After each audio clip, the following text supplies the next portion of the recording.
Hi guys, welcome back to my channel. I hope you're all having a fabulous Monday. There's nothing worse than a Monday because it's the start of the week and you've just got to keep pushing through the week to get to the weekend. It's an absolute nightmare, but we'll get there, troops, we'll get there.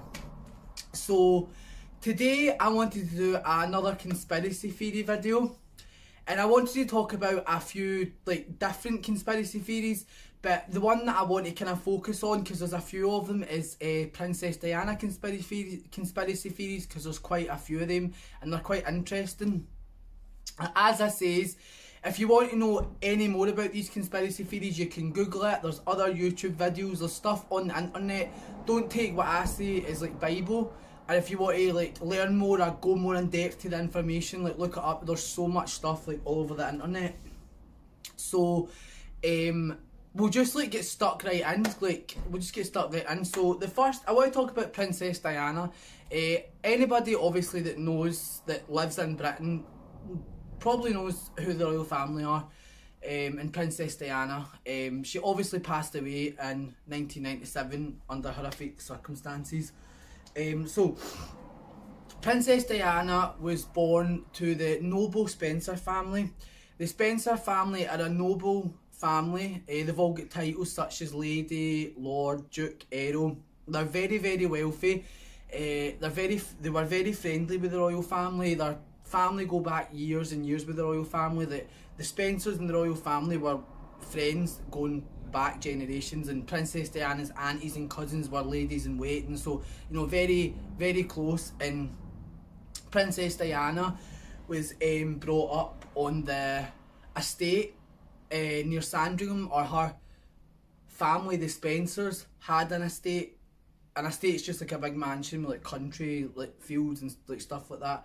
They had an estate next to the royal family. So she was brought up with the royals as a child. So Diana brought up, she had a very quiet, noble life of a noble lady. Went to private school, was brought up in acres and acres of land, was brought up in a big mansion, very, very wealthy. At the age of 16, Diana went and got a job as a nursery teacher. Well, a nursery assistant, technically, as a nursery assistant, which Diana says in her tell-all that she liked doing. She was very happy, she enjoyed the job, that she enjoyed it. And during that time when she was 16 and working as the nursery teacher, Prince Charles was actually dating her sister, Lady Jane Spencer. And that's actually how Prince Charles kind of started to like Diana, because he was up at Diana's family home, which is known as the Althorp, the Spencer estate. That's the estate that her family own, the mansion they own. He was up visiting her sister, and Diana was there, and he's seen her, but at the time, I suppose Prince Charles was in his 20s and she was just 16, so she was very, very young to him at the time. So he said that he liked her and thought she was fun and cool, but there wasn't so much a romantic thing there because of how young she was. So as time went on, things with Diana's sister didn't work out, and that's when Diana was a bit older at this time. By this time, Diana was 18, so she was of legal age. She was a good age to kind of have a romantic partner. And obviously, the royal family wanted Charles to marry a virgin. They wanted the future Queen Consort of England to basically marry a virgin. They didn't want anyone that had a past or had a history. They wanted a virgin, lamb to the slaughter, basically. And obviously, everybody knows about Camilla and Charles and the affair they had. And the reason, Charles and Camilla fell in love, when they were very, very young, back in the 70s, way before Diana came on the scene. Charles liked Camilla, fancied her, wanted to marry her, but because she wasn't of a high position, didn't have a high title, and had a past, she dated men and stuff before, he wasn't allowed to. So, to prevent him from marrying Camilla, the royal family sent him away on a Navy army trip thing, and in that time Camilla got married to somebody else, and I think that was the royal family as well, keeping them apart in a way. So anyway, so him and Diana were kind of, it was an arranged marriage in more words, you know. Were pushed together, as everybody knows, you know, their wedding, Princess Diana and Charles's wedding, was one of the biggest weddings to date. There's not been another big royal wedding or a wedding like that to this date. It was the last kind of big royal family wedding that was ever kind of, that there's ever been, and there's not been one since, to kind of, you know, to match it. So as everybody knows, Charles and Diana's marriage was very, very rocky. Through Charles was having affairs, Diana was having affairs, you know, it was a very unhappy, chaotic marriage, you know. It just, Diana tried and tried, and obviously Charles, he was in love with somebody else, so that was never going to work. And Harry and William brought up in a broken home. Diana and Charles were always at each other's throats. And then Diana and Charles started living like completely separate lives, like they were staying in completely separate houses. And then she started having affairs, and it became a tit for tat kind of thing. So then in 1992, Diana done a tell-all interview with Panorama, where she exposed the royal family and said a lot of slanderous things about Charles, about how he wasn't fit to be king. And that was in 1992. Then, 1997, Diana is in Paris with her boyfriend Dodi Fayed. He is the son of the owner of, I think, his dad owns a clothing shop and I think the Ritz Hotel.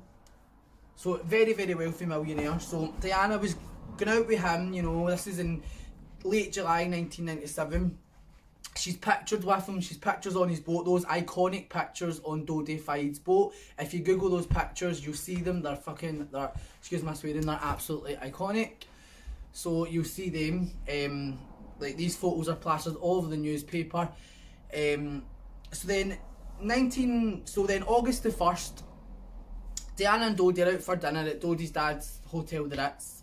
They're having dinner, as usual. The paparazzi followed Princess Diana and Dodi everywhere. Like Diana was a big, big, high-profile royal and celebrity, so wherever she went, the paparazzi, you know, they sure followed. So Diana and Dodi decided that as a distraction, they would put 2 fake cars out the front, but they would actually leave the back way so that no paparazzi could see them or follow them. But if somewhere down the line a paparazzi got tipped off about this, and a couple of them waited round the back, so when Diana came out, they seen that and they were able to alert the other ones at the front. So before you know it, a chase ensued. You know, Diana's bodyguard, Trevor Rees-Jones, he was the bodyguard that was hired by Dodi's family to protect Dodi and Diana. Now, when Diana left the royal family, you know, she did lose her HRH title, but she was allowed to keep the title Princess Diana. I'm not really too sure what the difference would be on them. I think it's just she's still got the Princess of Wales title, but doesn't get referred to as Her Royal Highness. So anyway, so she was offered, you know, security like MI6, the same security that the royals have, but Diana turned this down because she felt like the royals would be spying on her through their security. So like anything she done, their security would go back and tell the royals. So she was like, nah, it's cool, I'm good, I'll get my own security. And that's when Dodi, his family, set that up. But obviously the royal family security are really, really trained, whereas your normal security guard, probably not. So a chase ensued. The paparazzi are chasing the car, you know, they're flashing their lights, they're on motorbikes, they're speeding up behind at the side, everything. They go into the Armor Tunnel in France, Paris, and they crash into the 13th pillar. And it's the guy that's driving, he dies straight away, the impact straight away. The bodyguard, he was seriously injured, but he survived. But to this day, he says he has got no memory. He can't remember the crash or anything. He can't remember. He's gave a statement saying he can't remember anything. Witnesses on the scene said that Diana was still alive, and the bodyguard, the thing that he can remember is they said that he could hear her shouting for help in the back seat. So she was still alive when this crash first happened. Like when the impact hit, she was still alive. So the first conspiracy theory is that the royal family got Diana took out because she was, you know, She was basically a threat to them. She knew too much, she was exposing too much, and she was like dragging their name through the dirt. And they got her took out, and that they hired someone, or the Secret Service on their behalf took Diana out. And people think this could have possibly happened because Diana was dating a Muslim, and obviously back in the early 90s the royal family are a very conservative family, and to have the future Queen of England or the future King's mum with a Muslim when they're the royal family and they stand for everything that's like conservative values, and like to have that would have been like a big no-no. So people think that's why they took her out. And the other reason is some people think that Princess Diana was pregnant with Dodi Fayed's child, and because it was going to be a half caste, a half, and like it'd have been half Muslim, that, you know, Diana was trying to at first kind of hide this, and then it got back to the royal family, and people think that because of that, that's another reason why they took her out. And people also think that because she had said in her Panorama interview, now if you go on Google and Google Diana Panorama interview, you'll see clips of it, she said that she didn't think that Charles was fit to be king. So people think that, I'm just going to fix my lighting 2 seconds.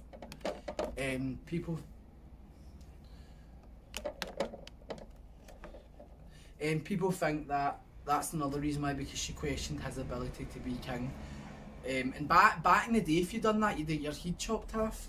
If you done that, do you know what I mean? So that's one of the theories. Another is which is what Dodi Fayed's dad has said. He's still alive, Dodi Fayed's dad, and he has campaigned that the royal family or MI6 were involved in this. There's interviews of him even saying it. So if you go and look at these interviews, you'll see that his dad has come out and said that the royal family done it, or the MI6 did. And his dad said that Prince Philip is the biggest gangster, like he's a gangster of like the royal family. And when you actually think about it, like, for the royal family to be that powerful and have that much power and be around for as long as they've been around and be involved in government and politics, there has to be some sort of corruption. It can't be, there has to be. Like, they're elites, of course there is.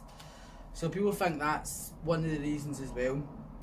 And the reason that people also think that MI6 done it is because Diana had wrote a letter a year before, I think, to her butler, her private butler, Paul Burrows, who she was very close to, saying that Prince Charles was planning on taking her out, planning an accident in her car, doing something with the brakes so that she could die, she was at the picture, and he could remarry. So that was another one as well. And the one with MI6 as well, there was like a guy from MI6 that had retired came out and said that they were responsible for killing Princess Diana, and that, you know, what had happened was the people, some of the people that were paparazzi were actually part of MI6, and they were like a diversion to drive Diana into the tunnel. Because once they get into the tunnel, which was so strange, and I find this so weird, for some strange reason, that night when Diana went in that tunnel, all the cameras were broke.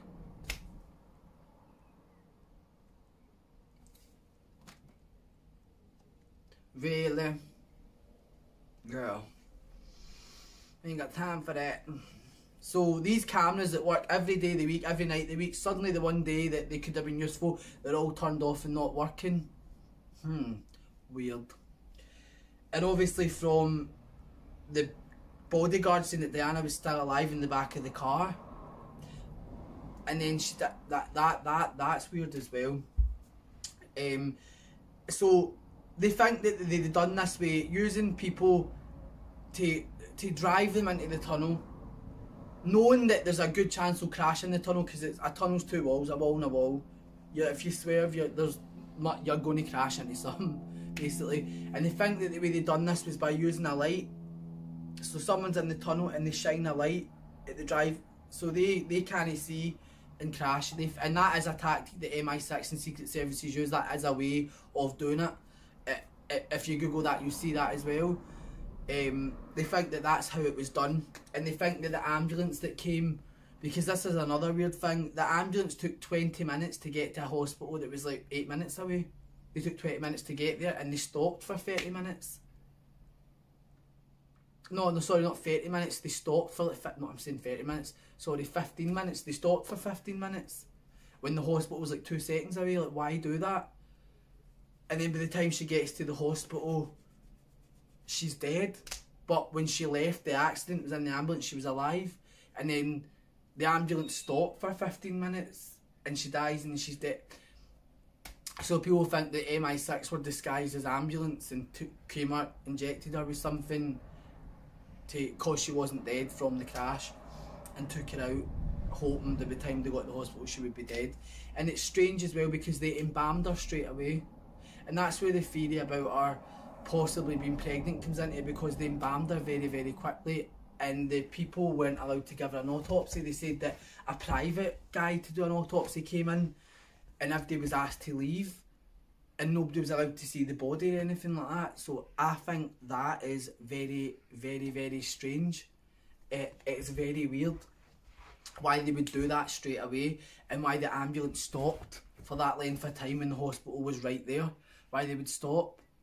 It just doesn't make much sense. And after her being pregnant as well, I can believe that as well, because she was very happy with this guy and she seemed very settled, and this guy's dad has said that Diana and him were going to get engaged and all that. So that's another reason why I'm like, could that possibly be another reason?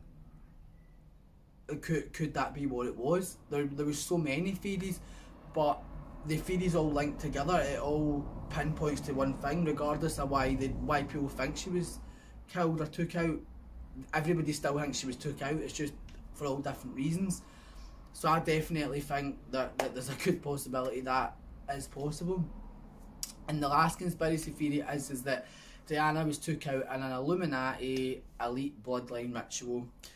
And the reason people think this is because Princess Diana crashed into the 13th pillar on the 1st of August. On that day, to Satanists and the elites is an important date or something like that. And the goddess Diana, who Diana's named after, they supposedly think that they sacrificed her in like a bloodline satanic ritual. They sacrificed her or something like that, so that to appease their gods. That one, I'm like, I do believe in the Illuminati and all that, but that one I'm not too sure about. But definitely the one with like MI6 and stuff like that, I'm like, that is possible. And obviously that Dodi Fayed, I hope I'm saying his name right, I'm probably not, but I hope I am. His dad's also said that he thinks that, you know, Prince Philip and the royal family arranged it and got them took out, and he thinks that she was pregnant as well. So if his own dad's saying that, who was close to them, who's spending time with them and is in that circle, there has to be some sort of truth to it. There just has to be.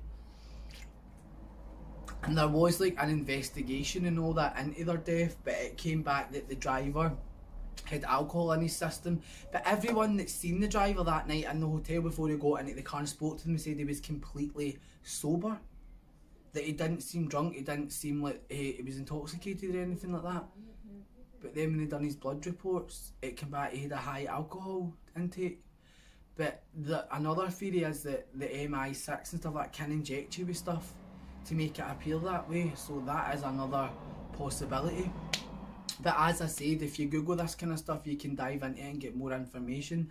But that's like the main conspiracy theories, and the one that I kind of leaning more believable towards is that she was took out by MI6 or the royal family. Like, I really do think that, and I love the royals, not against anybody that doesn't.